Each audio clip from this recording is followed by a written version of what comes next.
1, Season 2. This interview is special to me because we share a special bond. Former Warner Robin Demon, and I'm a Warner Robin Demon, but he was there in the real glory days. His name is Marvin James, longtime sports anchor. Let's go. Let go. Yes, sir. Yes, sir. Man. I was gonna boo the Warner Robins part. Hey, man, watch out, bro. I'm a coach. Hey, man, you got four. Two You got 4 steps to go to get. Yeah. You won it. But my question for you, Marv, starting off. Yeah. What was it like playing for Robert Davis in the glory days? What does it feel like to be a part of building his legacy, being on those great teams? It was amazing, man. I was a military brat coming into the whole program of Warner Robins. I moved here in the early 90s, in 92, that summer before. And I had never seen anything like that. I played ball over in Germany, actually, where, you know, they played ball on Saturday afternoons. It was a small crowd.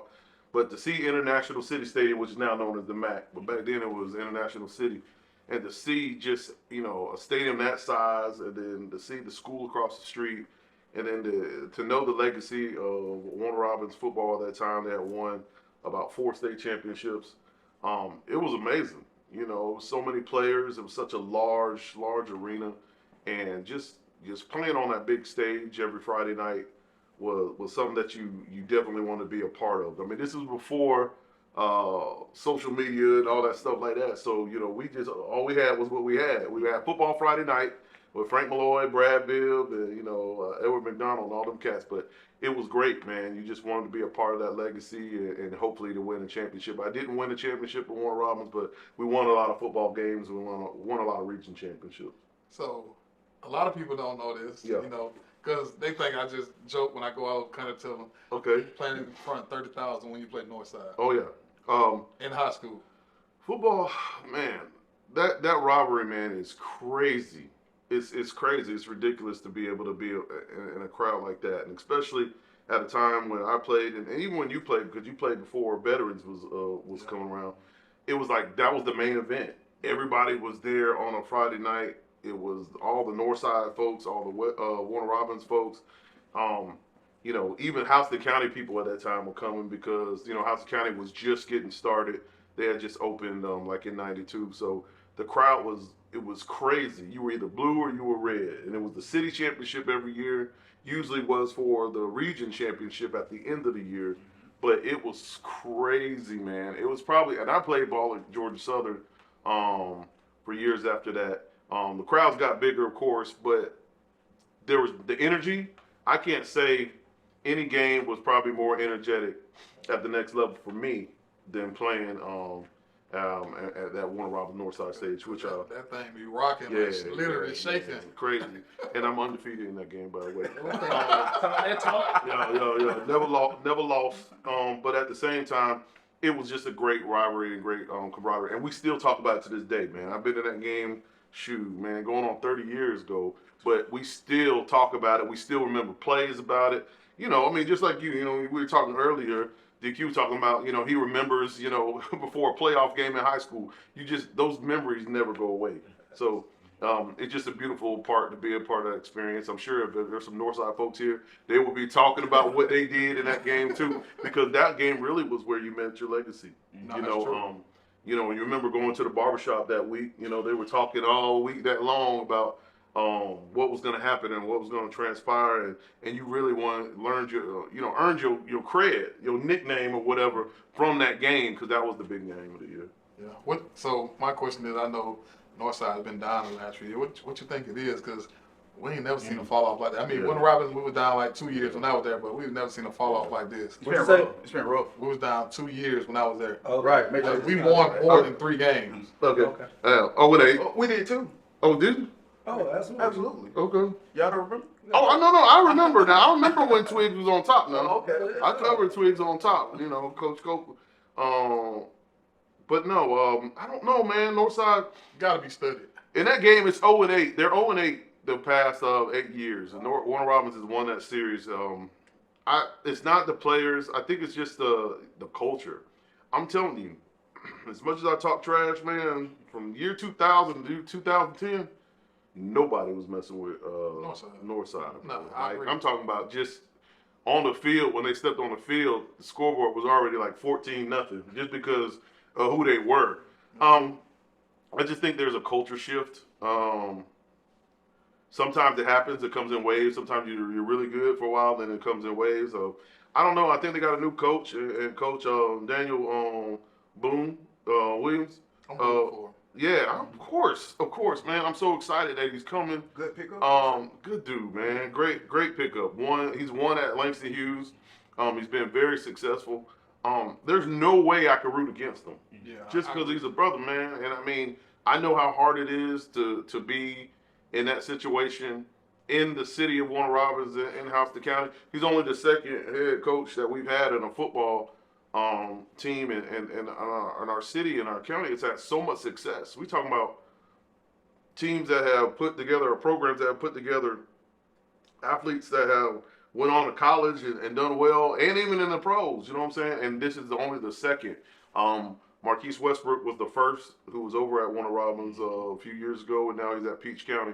So I'm excited for him, man. I'm a root for him, man, every week of the year, except for that night they played Warner Robins. But you know, I mean, like I know, Marv. This is kind of like, down here it's a little different. You don't get that with 4 or 5 games. You ain't won. They trying to get rid of you. You recall what that was like 2-3 years ago? Shoot, they were like that with Westbrook, right? When we got rid of the offense coordinator in the middle of the season, Westbrook. That was Westbrook's final season, which to me was probably the most impressive season. I mean, prior to that, Warner Robins had been to 5 straight state championships. Yeah. And when he was the head coach, he went to 4 straight and won 2, lost 2. But his last year, man, they started off really rocky. I mean, I can't remember. It was like 1-3, 1-4. I give it to him. He did a lot with a little bit. Oh, man.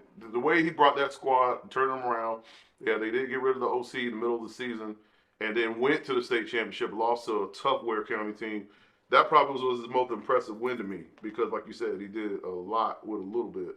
So, around here, it's the barbershop talk, man. It literally is. Like, folks are sitting here talking about, but people are so invested. Now, it's so different now. We have 2 more schools with Houston County and its growth that they are now, and veterans, and now Perry's doing well. So, it's the pie is split a little bit, but that game is still very important. And, the OGs, Warner Robins and Northside, still going to reign supreme, but there definitely are some newcomers into it. So obviously, you have covered Middle Georgia nearly 30 years in sports.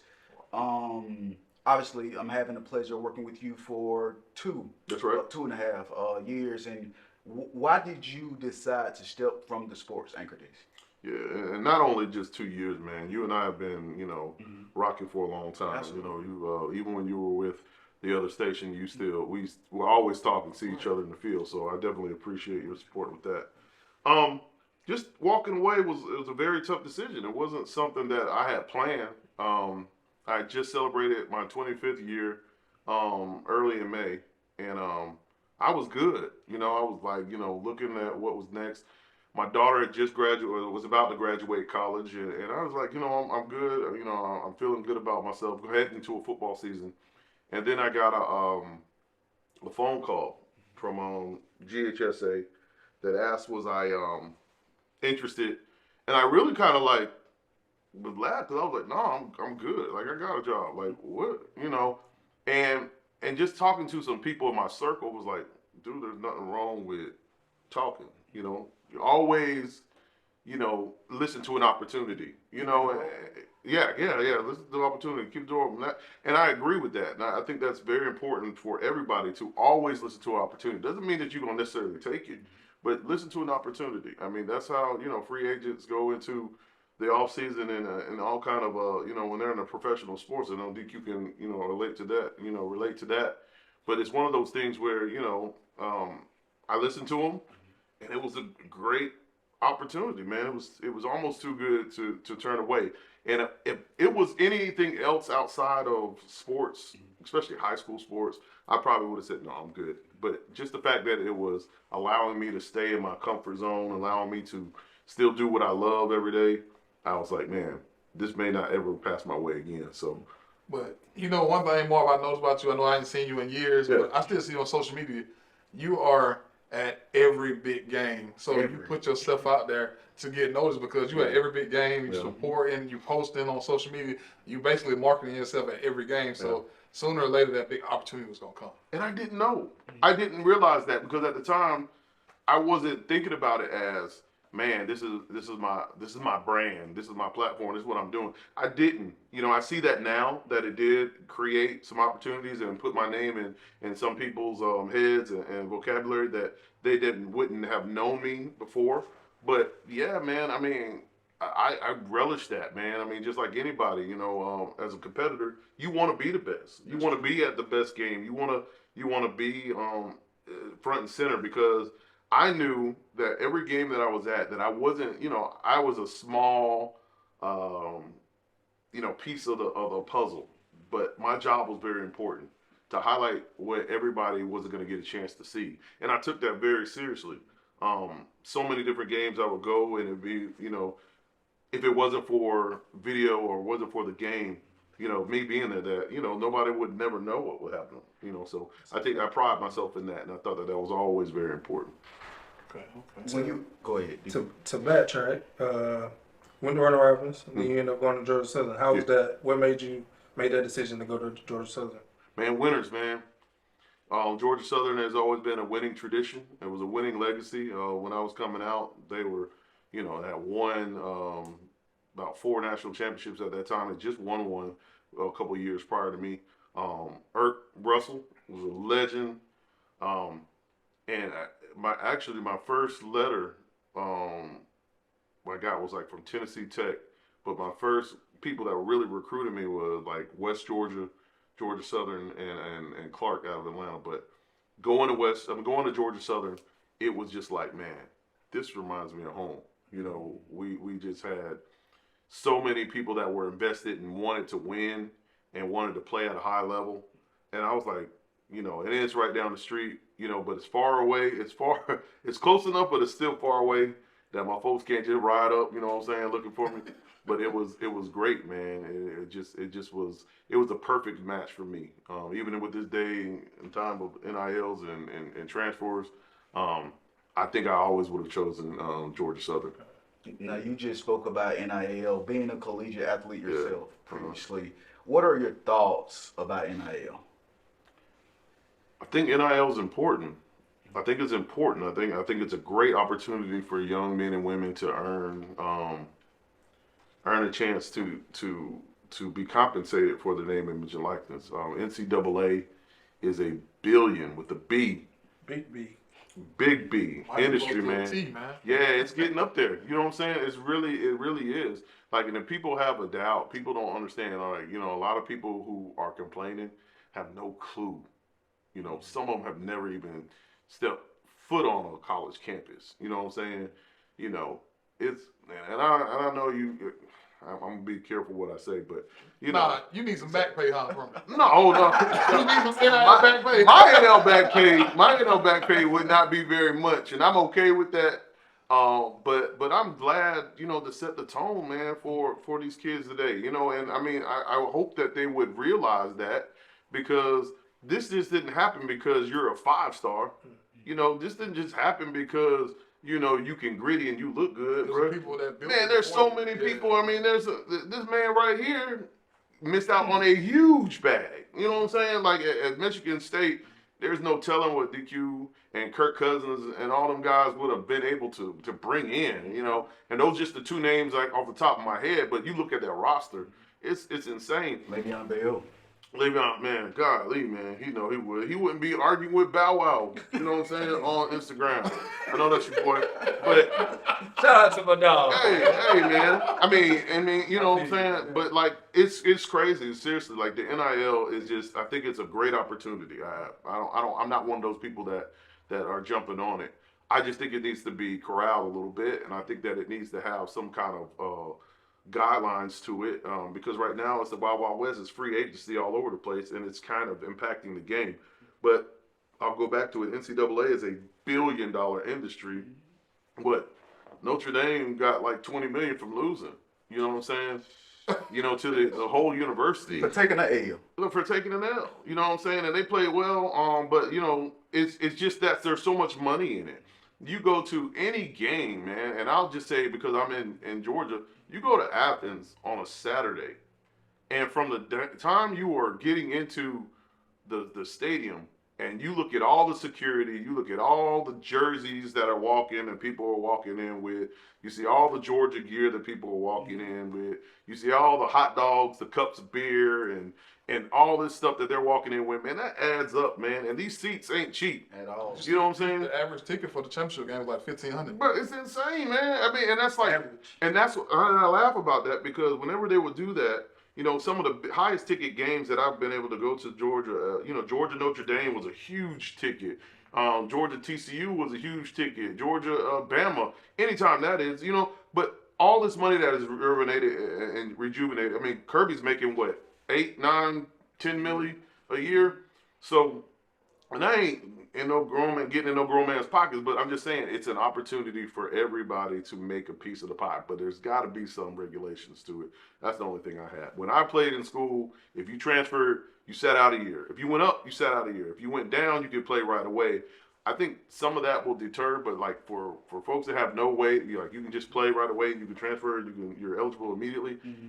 I just think it's not deterring people. But they're also clearing it, so they know what they're doing too on the other side. It's a business, man.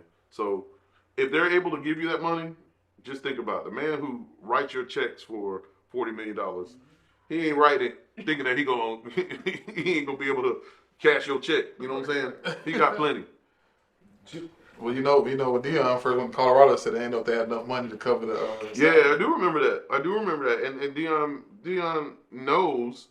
I mean, he believes in himself. Like, I couldn't imagine having that much confidence, but he knew what was going to happen. He saw the picture. And people talk about Deion too, man. Deion can go, honestly, he can go 7-4, 8-3, 5-6. You know, he's going to have success. Yeah. You know what I'm saying? And he's feeling in the crowd. So, shout out to Deion, man, and all the opportunity that he's getting, man. I mean, it's just, I love what the opportunity that it gives for people. I just wish that it would continue to open up for people of color, especially at the highest level, like a head coach or athletic director. It's crazy just because we just passed this last championship. You know, Ohio State, shout out to the Big Ten for winning it. But you had the first minority coach had a chance to win. You think about how long college football has been around, and this is the first time you know a minority coach, black coach, had a chance to win it, and you know. It's been around for a long time, and to furthermore talk about it, because I know we just talked about the NIL.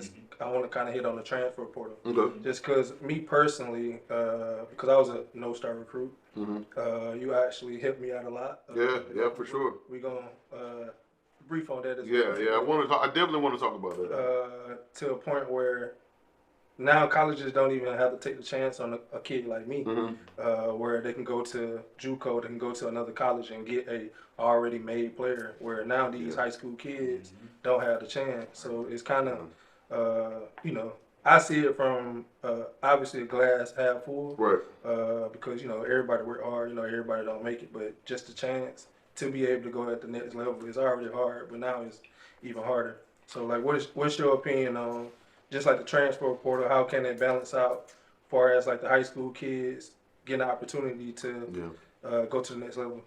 It's a double-edged sword, man. It's really hard for these high school seniors, man. It's really they're taking the hardest toll because if you're a head football coach who is, you know, like we said, 4 or 5 wins ain't enough, right? So if you're a college coach and you got a chance to take recruit a kid with potential, loads of potential in high school, you know, but an unproven kid versus a kid that's been in JUCO for 2 years, and now they just passed a rule that JUCO years are not going to count. So it's like taking a well-groomed freshman. Yeah, oh my God, man, it's like, yeah, you're taking a guy who's already seen minutes, and you know, let's not be fooled. JUCO just means your grades weren't ready. Yes. Don't mean that your skill set ain't ready. I played at Mississippi Junior College. Yeah. Oh, yeah, you played at Holmes? No, I played at Jones. Jones, okay. So a lot of guys I played against, a couple of them, they went straight to the NFL, CFL, straight out of junior college, no college. Go to GMC any Saturday and you were seeing a D1 game, at least on one side of the ball. Like they play a lot of prep schools, stuff like that, you know. But I'm telling you, it's crazy. So yeah, these high school players are having a rough time, man. And JUCO players are getting, you know, JUCO in the lower not 1AA, but D1 FCS and D2. You know, you recruit this kid who is a gem in the rough, and all of a sudden, here comes, you know, SEC coaches, Big Ten coaches, and they, you know, hey, I want to recruit you. Ain't no way in the world a kid who's going to an FCS school or a D2 school, and people are going to talk about loyalty. We're talking about getting the opportunity of a lifetime to play in the Big Ten, the Big 12, the P5. These kids are going to do that. You know what I mean? And I don't think there's anything that we need to jump on them about, because it's the same way in the workforce. If you're working on the base and somebody says, I want you to work for the government in Atlanta, and it's a bigger bag, you're going to do that for your family. Sure. So I think that it's very hard. I don't know what the answer is necessarily, but I think that, you know, these high school kids are the ones getting the worst end of the stick. It doesn't matter how good you are, but you can't compete with experience, and that's just on all sports, because there's life in general. Yeah, it's all life in general, right? But it's all sports too, because like this is basketball. You got a kid that's averaging, you know, a double and JUCO, and then you got a scrawny high school kid who ain't been in the weight room on a college level. You know what I'm saying? You're like, you know, I'm seeing it in baseball in Mercer. You got, you know, guys been hitting, you know, 340 in JUCO for 2 years, and then you got a kid in high school who's hitting 500, but it's like, yeah, but he ain't seen the ball move, like, you know what I'm saying? You know, and he ain't been through the rigors of traveling during the week and being on the road and having to maintain, you know, your schooling and just deal with life, man. And that's the thing about a college. It's a great opportunity because you are living the college dream, but man, it's a job. You know, DQ, I know you can say, I mean, it's a job. College football, college sports, college student athlete is a job. You don't really get no rest. No, man. Like, I remember having, you know, study hall. I said one thing when I graduated high school, man, Eric, I ain't never going to class before 9 o'clock again, ever in life. Early school class. Man, I had an 8, 9, 10 the whole time I was in school. And I was like, man, I can't believe that I'm doing this. And then you go to bed, you like go to lunch, and you go to bed, try to get a nap or two before, an hour before. Meetings. Yeah, you know, Lord knows if you had to go to, you know, go get treatment, you know, you ain't never had no time off. You don't never want to get injured because you're going to be, you know, you got treatment at 6 a.m., you know what I'm saying? So you get the treatment, and then you got study hall your freshman year. So it's a lot of stuff, man, that people don't know about. But, you know, I'm all for everybody getting their bag, man. It's just, you know, I just think that it needs to be, you know, kind of regulated a little bit. So do you think that now these kids are able to play junior college 2 years and still have all 4-year eligibility? Do you think some of these, I won't say great, because the great ones go on P5. Some of these good high school athletes will be able to. This would now help the, you know, the SWAC, the black colleges, or, you know, do you think that'll help those schools? I think it can. I mean, I think it's an opportunity for everybody to grow and get better, man. You're talking about getting a potential of, man, what is it, 8 years now? That's crazy. Yeah, that's crazy. And that's, I mean, I'm sure they could throw in a red shirt year, which is crazy. If you go to JUCO for 2 or 4 years, Yeah. man. Yeah. Now some of these folks need to get on now. It's yeah. You see a kid, I think it's a punter, just signed. 32 years old. Yeah.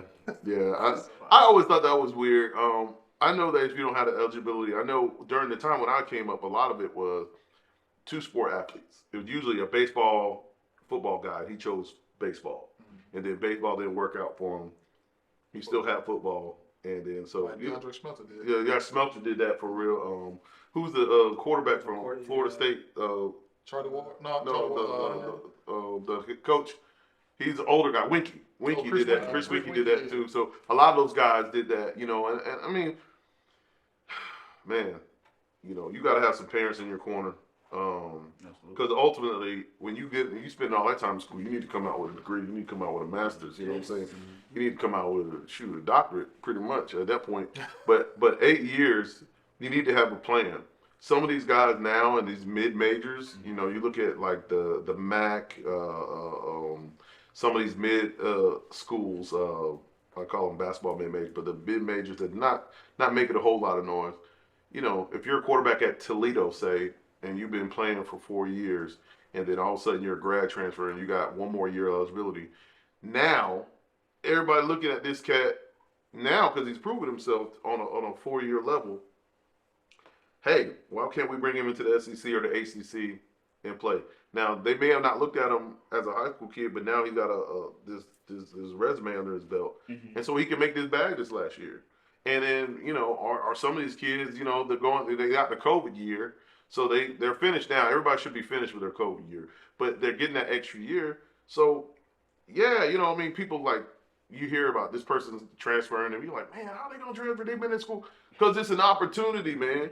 And it's like, now you got a chance to get some wealth for you and your family coming out of school. You already don't have any loans, but to be able to make a bag, make, you know, 6 figures and finish, you know, who wouldn't take that opportunity? You know what I'm saying? Yeah. So, I mean, I just think that is, you know, what the way the world is going right now. And it's just you know, Georgia Southern every year picks up a guy for a year loan because he's already played somewhere else. I'm just a fan of Georgia Southern right now. Why's that? Because I feel my issue with my little cousin. Talk about it. Who's your cousin? Dexter Williams. Oh yeah. I was very disappointed with that. Shout out to DW3. That's crazy, right? Yeah, that's my boy. I was shocked. I was disappointed. I had a whole lot of feelings about it, but I didn't really know the stuff behind it. I had talked to him a lot before. One thing about me, I'm going to shoot you a text. I'm going to tell you, man, what's up? I'm going to give you some uplift. You know, I ain't going to get in your business. Mm-hmm. I'm never going to get in nobody's business because that's your decision and stuff. I mean, I'm going to tell you, Colorado was after your cousin real bad. Yeah. Like, they called me a couple times to, like, try to get in touch with him. And I don't never give out nobody's number either, but you know, and I was like, okay, but he was really considering it. I just wish we gave him more opportunity before that last game. But again, you're playing with people's livelihoods, right? Mm-hmm. And I know with this situation with Dexter, not to, you know, get into much of his business, you know, but we're entering the 4th game, and at this point, he has already came in and proven that he knows what he's doing. He won a remarkable come-from-behind win against Marshall. Then he comes in again, I think it was South Alabama, where he came in and showed, you know, off the bench. Old Dominion. It was Old Dominion, okay. Old Dominion where he came off the bench. And then we're entering into that 5th game. We're talking about the eligibility is up after 4 games, right? Mm-hmm. Mm-hmm. So he was on the cusp of what should I do, because he can go the rest of the season not play anymore and lose that year. So he did what was best for him, and he transferred. He's at Kennesaw State. And so the whole name of the game for these young men is to get minutes on the field. And at a skill position such as all skill players, I always say skill players, they got an itch. They know they can play. You know, big linemen, big trench guys. You know, we might could sit out for a year because the strength thing, because like you can be in your mind, I want to get here, but then when you get tossed around or when Aaron Donald is beating you up, and you like, good Lord, let me get under this squat rack. You know what I'm saying? But like a skill guy, they're like, bro, I can get this. I can do this. So for a skill guy and a quarterback especially, it's hard for anybody to sit on a bench and watch others play when you know that you can perform at a high level. And especially when you came from a bigger school, a smaller school. Yeah. And I know from firsthand, coming from a bigger school, small school, the game is so much slower. Oh, it is. Slower. It is. I mean, but the speed of college football from high school to college, I mean, even these kids now, I know a lot of times, you know, everybody's like D1 or bust, right? But if you go, I remember my first college game I saw was Fort Valley State and Valdosta State. Mm-hmm. And they played at Old Peach County Stadium. And I remember just going, man, this is crazy. Like the speed was like, to me, it was like these guys were it was sped up. And because it's just a whole nother level. And so it's like that on every stage. And, you know, you get to, you know, the big boys on D1 and P5, the P5, and it's that much faster. So you just have to be ready to play and understand and respect the game at all levels, man, because it's definitely a privilege to play, but it's an amazing game to play. I got a question for you. Yeah.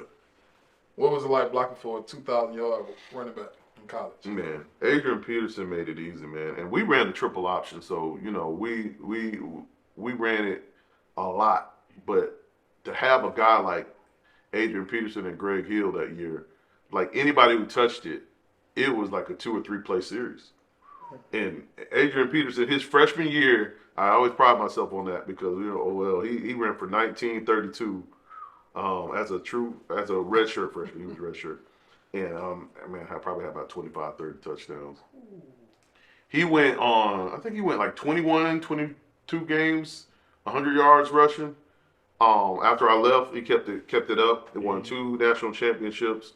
He had over about 5.5, 6,000 yards.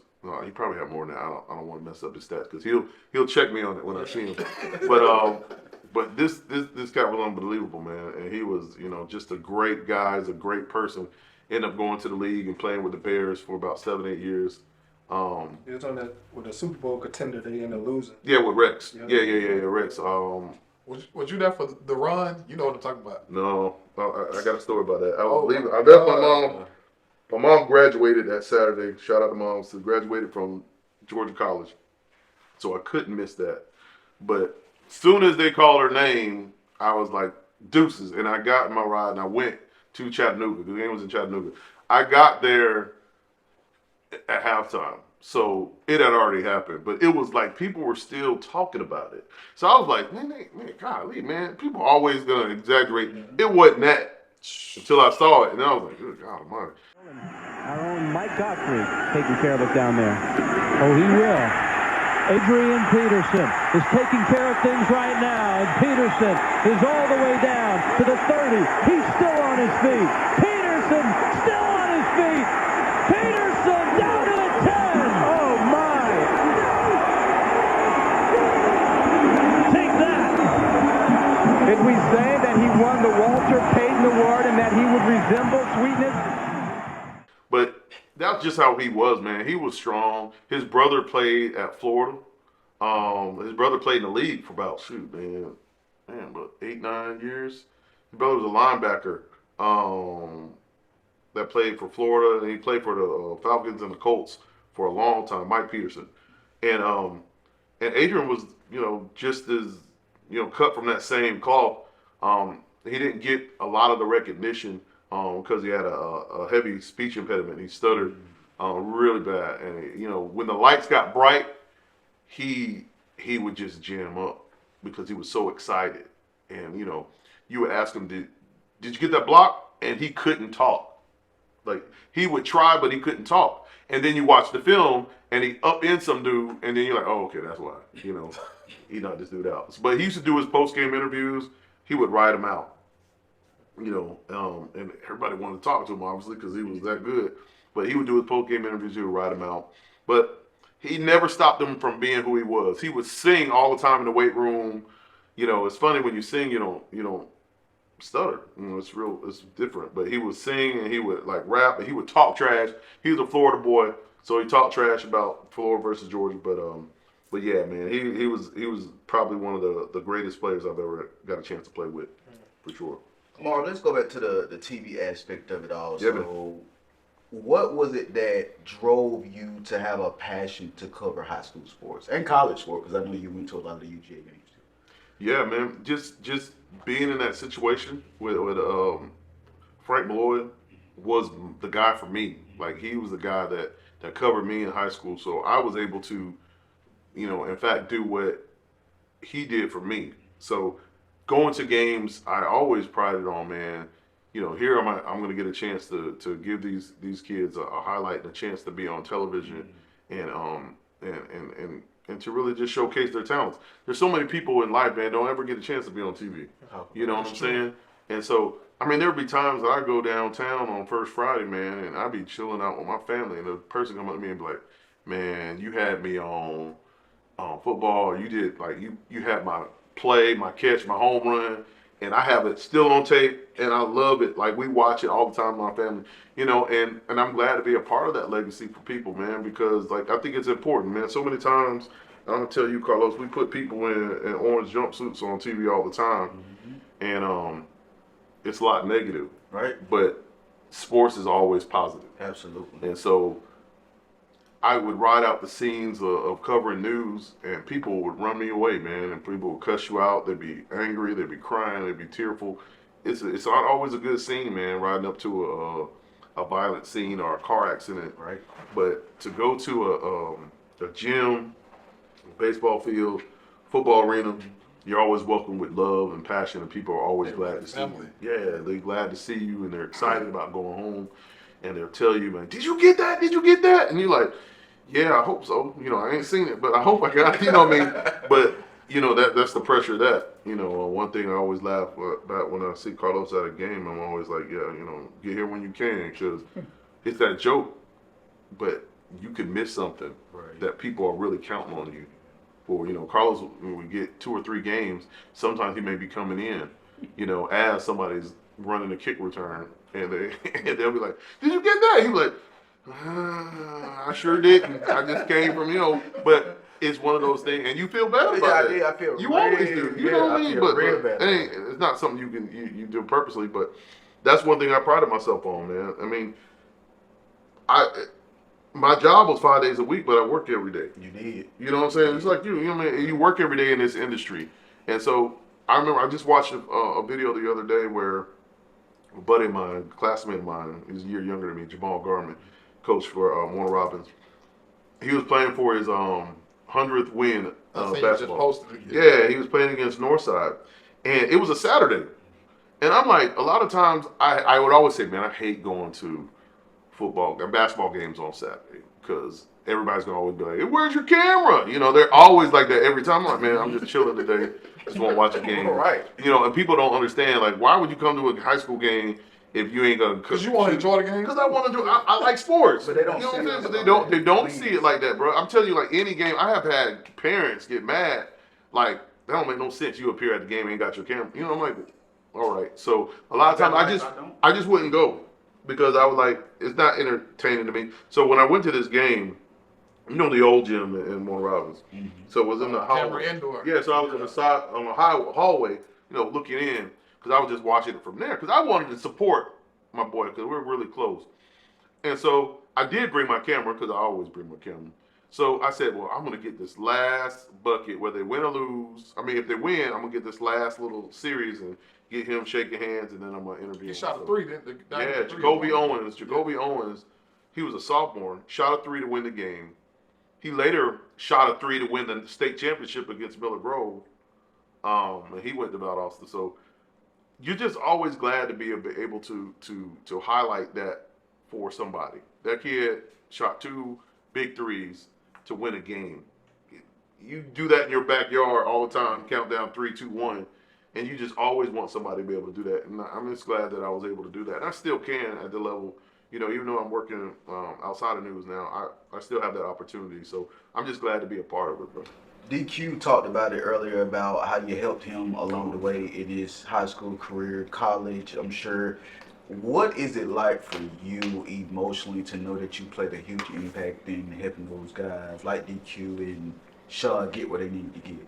I share the DQ story a lot with people all the time. Like, I really do. And I'm going to take you back. It was 2009, I guess. You said you graduated 10? Yep. So 2009 in Dooley County. Shout out my boy Big Mom. Keith Mumphrey was a big-time receiver at Dooley County for the Bobcats. It was the last game of the season. Dooley County was not going to the playoffs. They were just finishing out. It was their senior night, you know. I look in the corner of the end zone. I get there to the Grove, and there's like 3 or 4 Michigan State coaches. Like, I was like, where in the Michigan State in Dooley County? Like, it was crazy because they were all in the green and white, and I was like, right? I was like, well, how'd y'all get here? You know what I mean? Like, you know what I mean? So like, you definitely have to make a trip to go there. But so they sitting there, And there's nothing with Unadilla or Vina. It's just crazy. So I'm sitting here, and Twigs on the other hand was like 9-0, undefeated, or they may have lost one, but You heard that? they were killing it. Like they were killing it. So the game lines up, and I'm like, okay, make sure I get Monk, because it's gonna be, he's gonna get his. Even though he's gonna lose, he's gonna get his. The game starts, and it's just crazy. It's just the whole energy in the building is just nuts. Like Twigs is playing like the team they're supposed to, because they know that this is just a warm up. They don't want to get out. They're trying to get stats. They're competing with each other. Like it's nuts the way Twigs was just competing with one another, like to get the hit, get the tackle, everything. So at the end of the game, what you end up doing, man? You went crazy in that game. Yeah, it was I had about like 3 touchdowns. Yeah. Receiving touchdown. I still got the video from that. Yeah, you gave me, my nickname, Triple D. Hey. And I think I tried to clean it up with the Triple D, because I ain't curse but I'm telling you, it was insane. So after that game, this man who was a no-star was not really getting recruited because he went up against the best of the best. Monk was one of the best guys in the state. He got his whole opportunity from that. He started getting recruited. And didn't get recruited, and I know he ain't going to talk about it, but I'm going to say this. Didn't get recruited by Georgia. 2 years later, in the bowl game against Georgia, he don't get just 1 pick, he get 2 picks. Against a team that didn't recruit him. If that ain't no story, bro, that's crazy. And not even to talk about the Jim Thorpe Award that he won. And then to turn around and get drafted in the first round. That's like, dog, that is like my story I share with every student athlete I go to when I go to that thing. Because I was at this man's draft party. To me, it was a very emotional, because you saw like how close him and his family are. It's unreal. They're really close. So be careful, y'all want to play. Y'all gonna tote one. Y'all gonna tote a bunch. But it was just. I remember all these TV crews when we went to Dry Branch. I'm a TV crews in Dry Branch now. The day before, what was it? The day like before the draft. Dude, man, your story is such a true story, man. It's such a legacy story, man. And I honestly, I'm not just saying that because I'm here. I've told your mama, I've told your sisters, your aunts. I share that story everywhere I go about believe in yourself and never give up, because this what can happen. This ain't something that I just, Disney put on. I saw it, and it was amazing. And every year, just thinking about, every week how your mom and her sisters would get a car and drive up to Lansing to come and see you play. And you know what I'm saying? Like that just gives me chills when I think about it. Like it was an investment in your career. And so shout out to you, dog. And I'm proud of you, man. And there's so many other stories like that that I'm so proud of. I don't always remember the years. I can't get the years right. I'm talking to Sean just now. Like I couldn't remember when the years you played, but like I remember the games, and I can remember yeah. You talking about playing in the dome against Camden? I'm like, yeah, I remember that. So it's one of those things where a lot of it runs together, but I'm just so proud, man, to be able to talk to these folks, man. And everybody doesn't make it to the league, but a lot of people are professional in their own right, and that's what it's all about. I just want you to be able to be professional, productive citizens, man. And that's what drives me, because you never know who you're going to be out there recording, who's going to be that person that that needs that, or that needs it for the next generation to see. So I've had a chance to put on camera on some great players. Speaking of that, man, putting camera on great players, out of Middle Georgia, what was your top 6? No particular order, your top 6 players that you covered that would make you say, wow. Man, there's so many. Don't get in trouble. It's a lot. It is. Yeah, that's why I say no order. And you've been around a while, so I know you've seen a lot. I don't have a particular order, but DQ obviously was one of the players. I don't know if I covered another Jim Thorpe Award winner. Right. And it wasn't just DQ. Now he had a bunch of dogs with him. I mean, it was like a pack. Yes. You had about 3 that signed with you that year, right? It was 4. Dion, okay. Dion, Davin. He gonna kill me for saying government. Dion, Davin, Christopher. We had more than that. We had Adrian. Okay. And we had Jonathan, Doug. Yep. 6. I'm forget somebody. But I know it wasn't just one. It wasn't a one-man show. Fast. Yeah. But I tell people all the time I wasn't the best player on my high school team, and people like look at me crazy, like, and it's crazy because like Dion, man, you get Dion was the first person that could play any position, like on the football field, No matter what it was. like no matter what. Then you got Ernest, then you had Davin, like you had those 2 running backs.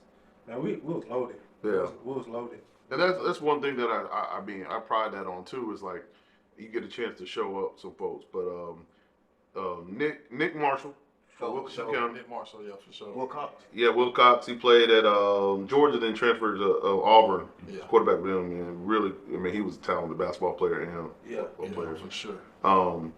Jake Fromm, great quarterback. He didn't miss too much. Willie Reed, Chancey Stuckey. Man, that would make me want to play at one. I'm trying to tell you, Man, man. them play. I'm trying to tell you, bro. It was so crazy. I know you remember this, Marv. I think it was like that year that Northside, did they beat Parkview? They lost to Parkview. They lost to Parkview. Franco was there. Yeah. Franco. And I think Chauncey broke a long run against one route, maybe like 70 yards, and Reed come back like the next play and take it like 80 yards. It was like they were going back and forth. Yeah. That was. I'm telling you, just some of those you get your nickname from that game, man. And those are 2 great guys. Chancey, he's a wide receivers coach, I think, at Marshall now. Oh yeah, Marshall. He was at Notre Dame a couple of years ago, and Willie went to Florida State and played really well. But let's see. Roquan Smith, Macon County. He's one of the baddest linebackers I've ever seen. Like it was insane to see, man. But well, that's I mean, why I asked that question. That's a good list, man. I can't. I mean, and like I said, I probably once I leave here, I'll think about 20 different people. But I'm just proud to be able to be a part of covering sports like that. I mean, I got a chance in college to play with 3 Hall of Famers, and so and two were in my conference. 4. Okay, so my first college game, we played at the University of Miami, the Hurricanes, in the Orange Bowl, 1994. Little fella named Ray Lewis was the Mike linebacker. That's crazy. What's his name? 99 Warren Sapp played in front of him. Rohan Marley, The Rock, they were all on that defense. So Ray Lewis got a gold jacket. Warren gonna get a gold jacket. He's gonna get one if he don't got it. I think he got it. He got it. Okay, yeah, he does got it. So then in our conference, 2 receivers. University of Tennessee Chattanooga, Terrell Owens. He played, and then Randy Moss played at Marshall. Oh wow. Randy Moss. Randy Moss. Yeah, Randy Moss was returning kicks back then. Like 6 folks. Oh yeah. Like Gazelle. Oh, he dipped. So just being able to see that at that level at the time. Now I knew at the time that I didn't know Ray Lewis.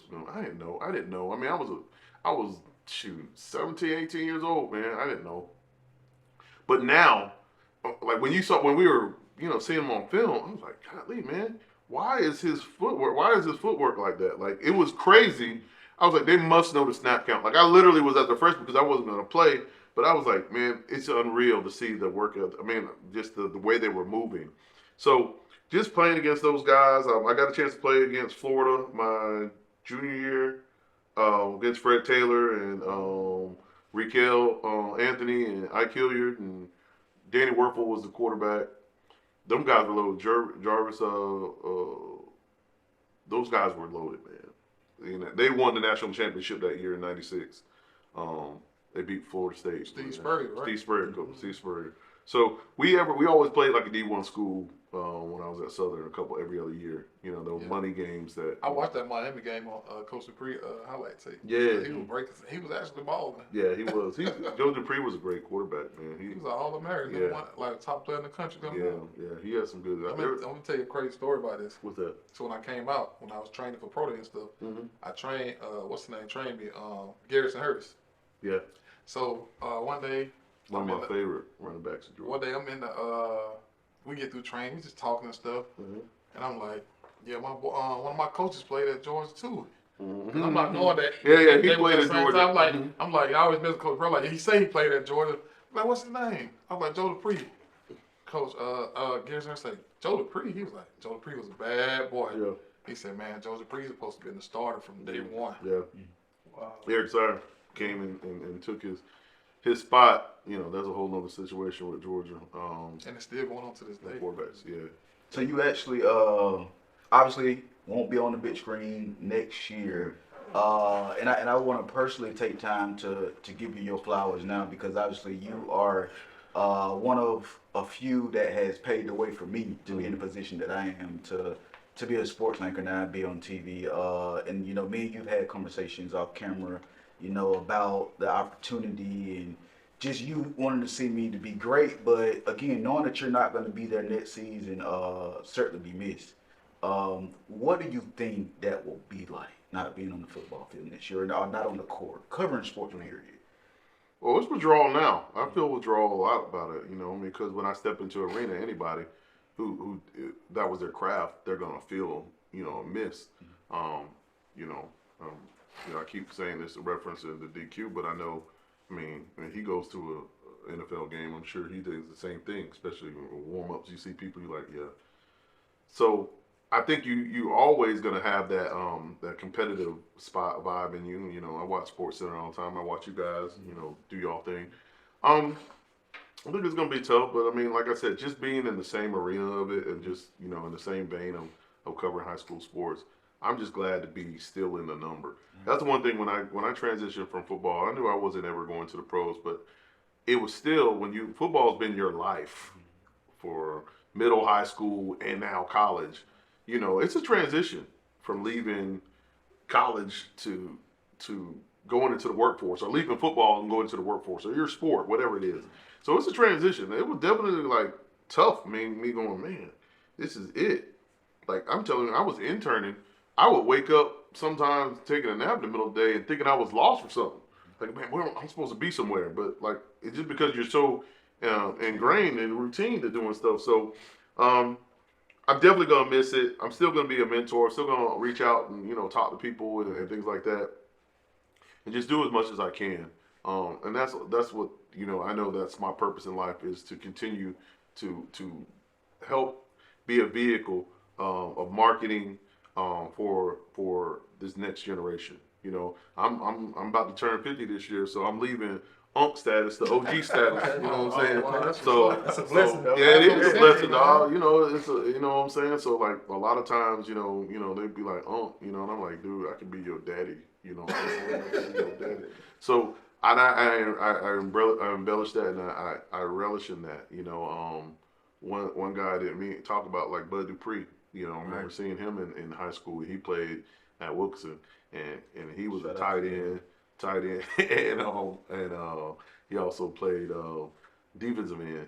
But you know, I'm proud to see him come back, you know, and do the same thing. So I didn't get a chance to see DQ much when he was in Atlanta. It was during COVID, but Casey Hayward, you know, the same way. But that's what I want to be able to see when I see them guys. Like, when I see folks, I don't want anybody to be like I said, I ain't no hanger oner, I ain't no name dropper. I just tell it, like, when people talk to me, I talk to them back. One thing about it, whenever I would go up to a game and I have that mic flag, that 13 WMAZ, Bebe, Demarius Thomas, you know, rest in peace. I'm telling you, he would light up like a kid. Anybody knows him, he's a big kid anyway, but he would be like, what's up? You know what I'm saying? That's the hometown right there. And it was always good feeling, man. And I'm always pride myself in that, man. No matter what the arena is, I always wanted to be looked at as like the OG. I wanted to be like, hey, that's Marv, that's my boy, you know, and Raquan and Kieris, all those guys who, and Jake, you know, when they went to, you know, the big stage, they never forgot that, you know, and they always paid, you know, gave me love and gave me respect, you know, without me having to take it. I don't tell people I don't want nothing. Only thing I want from you is your time. Like, if you got time to talk to me, let's do it. But I don't never be like, hey, man, I need tickets. No, I'm never going to do that, man. I'm rooting for you. I just want the best for you. Just always come back and holler at your boy. Because you got to think about it, Marv. Like, I know me, even like at Warner Robins, like, I'm looking, like, when the game, well, it used to be there super early, but I'm looking for Marv because I'm like, bro, I got to make a play because I'm trying to get player of the day. Like, and I never forget my first player of the day against Tiff County. Like, we were down, I caught like a 60 or 70 yard pass, and Marv got it. And I used to be wondering, like, bro, how do he get, like, it seemed like he always get the best plays. And it be clear, you know, sometimes you see some of the stuff other people recording, like they trying to get it, be bouncing, but your stuff is like clean, pure, like you can see everything. Like trying to, I mean, it's you gotta have like, you gotta not have a soul, man. Like seriously, like because you see stuff and it excites you. You know, because I'm a fan. You know how it is. But you can't have any emotion. Right. You got to be like because you know you're there to do a job. Right. And so there's been times that I've shot like plays like crazy stuff, like went viral and all this stuff, and I'm sitting here like the whole time, and as soon as I push that stop button, I'm like, wow. I'm cussing like, you see what? You know, I mean, I'm like nutting up because I'm like at that point it is energy in me, but like a lot of times I know. Dude, this is the only time you're going to get this now. Ain't going to be no running back. You can't tell nobody, hey, man, can you do this again? Let's do it again. But this time I have a little more feelings. You can't do that. So, like, you know, I mean, that's what, to me, it's like being in the live moment. It's the adrenaline rush. And I'm telling you, I transferred that whole being a competitor and an athlete to this arena of, I got to get this dunk. I got to get this three-point shot. I got to get the steal. I got to get this home run. Because you be lazy at a baseball game, and say, all right, I'm going to get this next at bat. And then guess what? It's a home run. You know what I'm saying? You can't take a day off. No plays off. Nope. So I just always prided myself in that, man. And I mean, like I said, I always wanted to be there at the games on time. Like, I told Carlos, it's a nightmare when you hear that kickoff, you know, when you park in your car. Because you're like, oh, no. Because, like, you do not want to miss anything.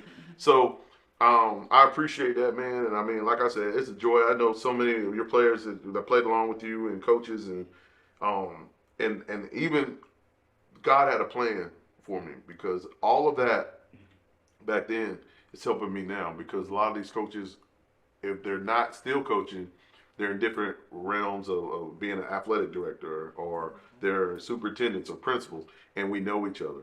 I mean, the first time I go in a room and I meet a coach, I'm like, where are you from? And we talking.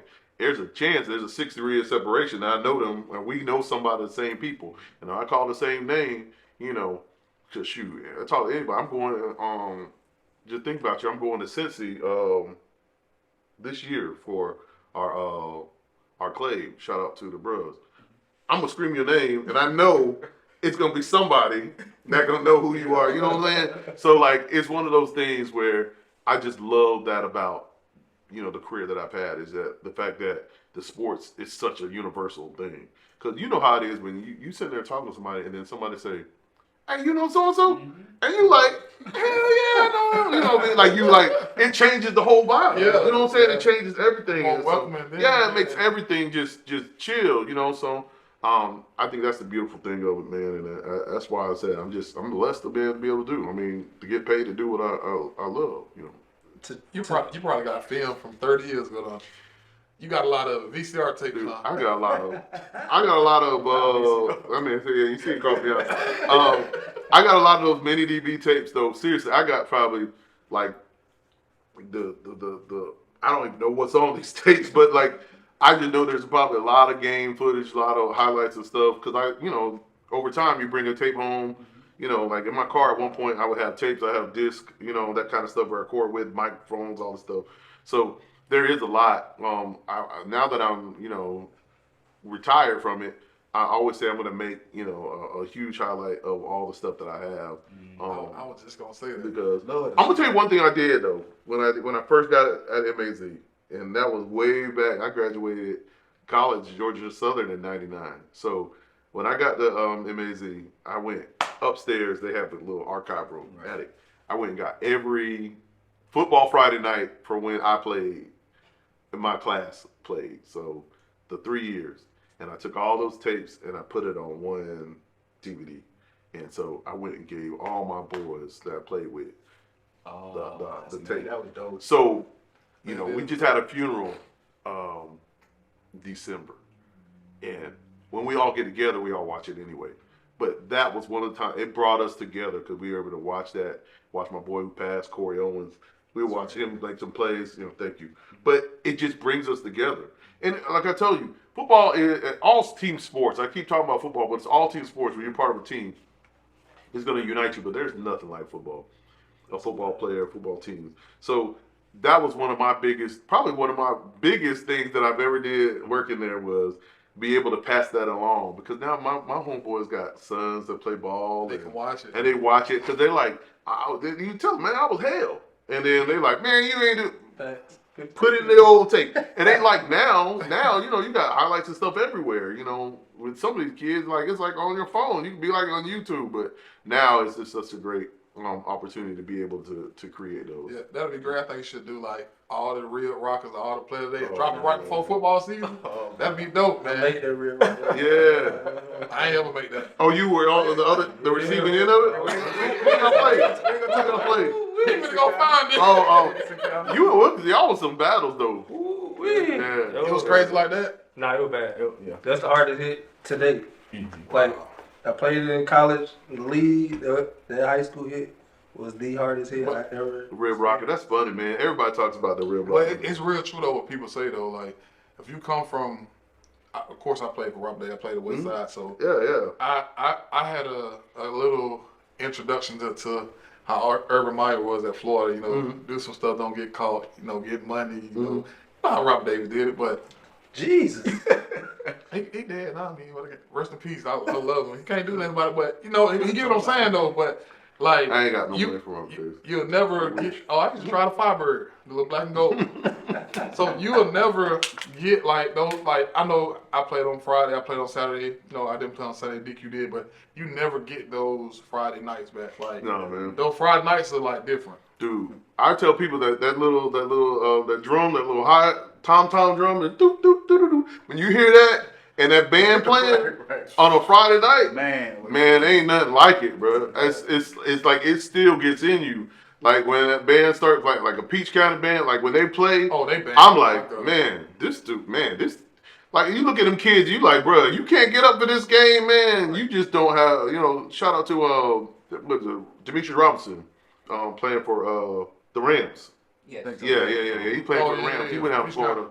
Yeah, but I just thought about him because like all those times, man, when you're out there and you hear that music and you hear that atmosphere and you know folks in the crowd yelling and screaming, folks betting on every other play. Shoot.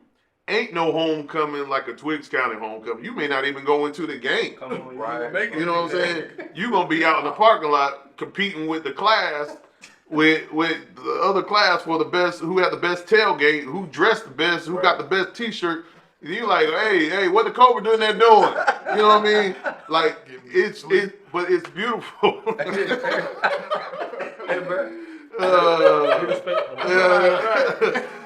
But I mean, that's the beautiful thing too, is that I used to go to everybody. Like, I just don't have memories of Warner Robins. I know what every place around Central, about 35, 40 counties, I know what they do. I know how they love their sports.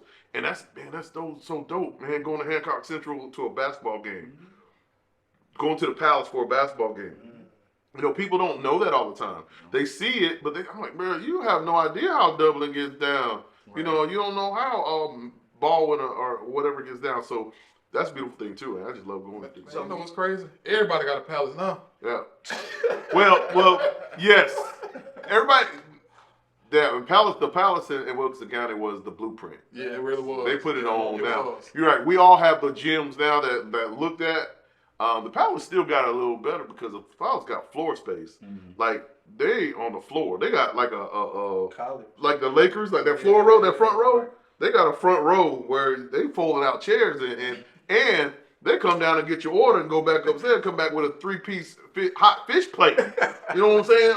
Great I just love to see my hot. cousin play that boy. No, it's nuts. So, but yeah. Shout out to Coach Jeter and Dr. Eric Jeter and all them, man. They set it up, man. But everybody has a big gym now. You're right. Man, Marv, it's been a great conversation, but I got a quick question for you before we wrap up. Would you rather speak 10 languages or play 10 instruments?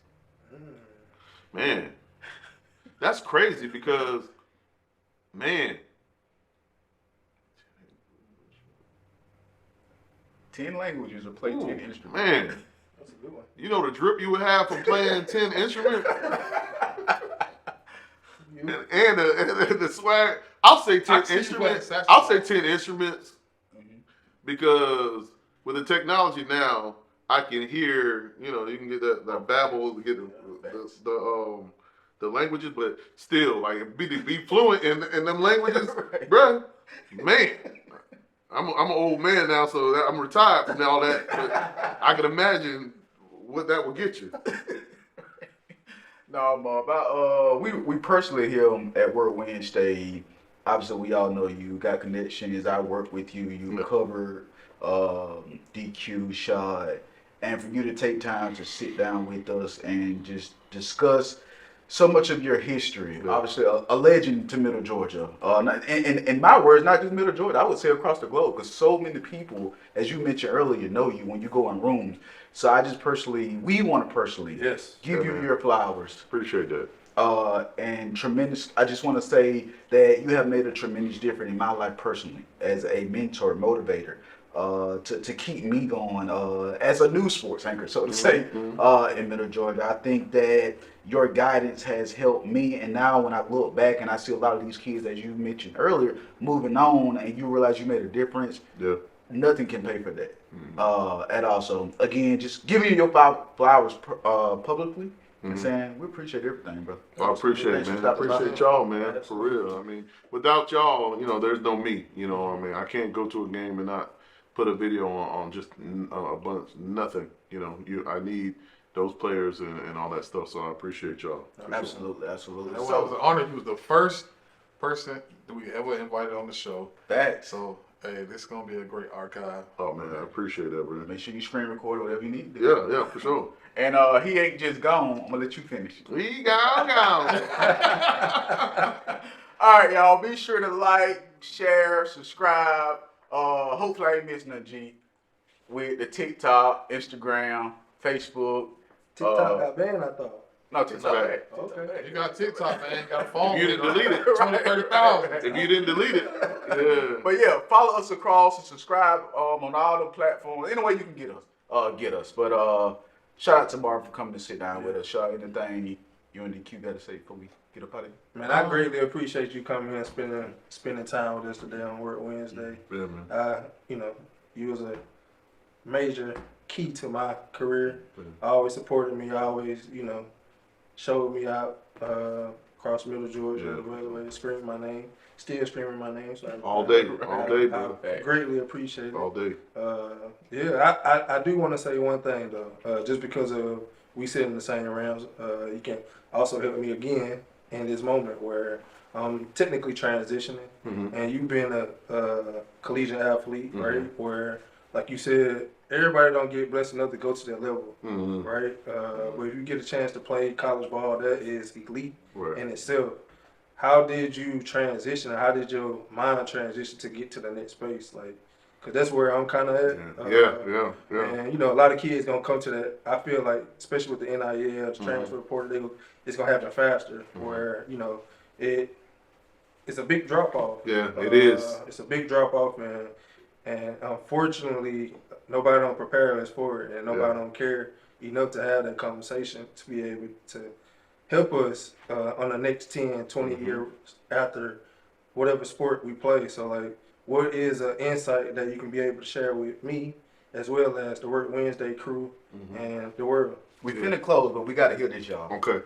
Yeah, I mean, Cam just talked about that the other day about not feeling like he's Superman for his kids. You know, people say, man, he made all this money. But yeah, but Cam's not making that money. He's not on that platform like he used to be. And that just, you know, relates so much to us. When you make that transition from leaving a sport that you love, that you've been heralded at, that you've been praised, that you've been, you know, boosted and uplifted. You've been in front of thousands and thousands, tens of thousands of people, and then all of a sudden the cheering stops, and the ball drops, and there's no more of that excitement. There's no more people running up to you, get an autograph. No more. It's definitely something that's really huge, and a lot of times, you know, we say that we know. You know, they joke about the NFL is not for long, but when you're in the minute, in that moment, you ain't thinking about that. You're thinking about the great things that's happening. You are able to go from city to city, have special entrances to the stadium that people don't even have a clue about. You know what I'm saying? But yeah, I think the biggest thing is finding your purpose and finding your passion and jumping in it and continuing to be faithful that God will guide your steps. It's just a different arena. You see a lot of times athletes will continue to go in that same space. You know, Tom Brady's, all these athletes that are in the sports ring with ESPN and all that stuff. But I think you don't necessarily have to be in front of the camera, but as long as you're doing something that you are familiar and you're comfortable with, it's going to help you. Right now, what you're doing now is you're giving, in this space of your podcast, y'all are giving a space to people and giving a light to shine to people that never wouldn't necessarily have it all the time. You know, I appreciate this opportunity, and I've watched you guys, you know, do your stuff before. And I learn something every time I watch it, you know, when I see it on Instagram. And I think that's the best thing that you can continue to do is to keep your place aligned with what your purpose is. Your purpose in life was not to be a football player. Your purpose was to have a platform to share with other people. You put a lot of people on, bro. Not only you, but your family and the people that are connected to you. You know, so continue to use your platform and that light, and I think that you'll find a connection. You'll be able to continue to grow. But I mean, there's gonna be days now. I mean, there's days that I sit in my office and I'm like, man, am I doing the right thing, Lord? And if you wait a while, He'll show you a sign, and it'll be like somebody will call and be like, you know, somebody will call or a video pop up, and I'm like, yeah, I'm doing the right thing.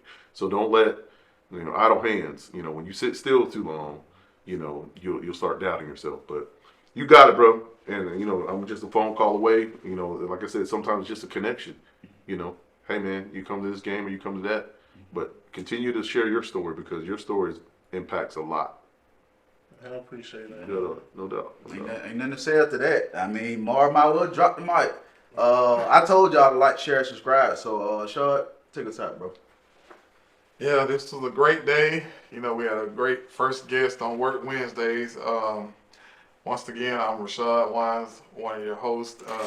Today we shine a light on the great Marvin James. Legend. Legend. A gold coat, a gold jacket in this area. Yes, sir. Seriously. Yes, sir. Because you really, I know we still gonna stop, but you really don't understand how that impacted guys, make people want to make a play on Friday. Like you say, a lot of these people, they never knew they would be on TV. Yeah. And man, I guarantee you, if you had Friday Night Football on YouTube 30 years ago, they would have probably 30 million followers.